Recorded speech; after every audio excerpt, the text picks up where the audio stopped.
नमस्कार मित्रांनो, जय Hind. MSF update या यूट्यूब चॅनलवरती आपल्या सर्वांचं स्वागत आहे. बीड जिल्हा पोलीस पाटील भरती ही जाहीर झालेली आहे व भरतीचं वेळापत्रकसुद्धा प्रकाशित करण्यात आलेलं आहे. त्याचविषयी आजच्या व्हिडिओमध्ये आपण माहिती पाहणार आहोत.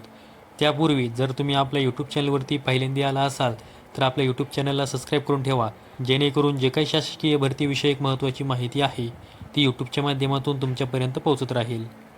तर मित्रांनो, तुम्ही स्क्रीनवरती बीड जिल्हा पोलीस पाटील भरतीचं जे काही वेळापत्रक आहे ते पाहू शकता. आता तुम्ही स्क्रीनवरती पाहू शकता या भरती प्रक्रियेसाठी जी काही जाहिरात प्रसिद्ध होणार आहे ती 19 जानेवारी 2026 रोजी होणार आहे. म्हणजे उद्या या भरती प्रक्रियेसाठी जाहिरात प्रसिद्ध होणार आहे. 19 जानेवारी 2026 ते 30 जानेवारी 2026 या कालावधीमध्ये या भरती प्रक्रियेसाठी अर्ज हे मागवले जाणार आहेत. त्यानंतर 2 फेब्रुवारी 2026 ते 6 फेब्रुवारी 2026 या कालावधीमध्ये ज्या उमेदवारांनी फॉर्म भरले आहेत त्यांच्या अर्जाची छाननी होणार आहे. त्याचबरोबर त्या उमेदवारांना प्रवेशपत्र म्हणजे हॉल तिकीट हे दिले जाणार आहे. त्यानंतर 22 फेब्रुवारी 2026 रोजी या भरती प्रक्रियेसाठी लेखी परीक्षा होणार आहे.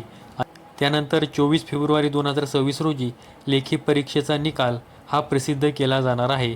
त्यानंतर जे उमेदवार यासाठी पात्र आहेत त्या उमेदवारांची मुलाखत ही 20 फेब्रुवारी 2026 ते 28 फेब्रुवारी 2026 या कालावधीमध्ये घेतली जाणार आहे. आणि त्यानंतर अंतिम परीक्षेचा निकाल हा 2 मार्च 2026 रोजी जाहीर केला जाणार आहे. तर मित्रांनो, बीड जिल्हा पोलीस पाटील भरती संदर्भात ही एक महत्त्वाची माहिती तुम्हाला द्यायची होती, त्यामुळे आजचा व्हिडिओ बनवलेला आहे. अशाच माहितीसाठी MSF अपडेट या आपल्या यूट्यूब चॅनलला सबस्क्राईब करून ठेवा. संपूर्ण व्हिडिओ पाहिल्याबद्दल धन्यवाद.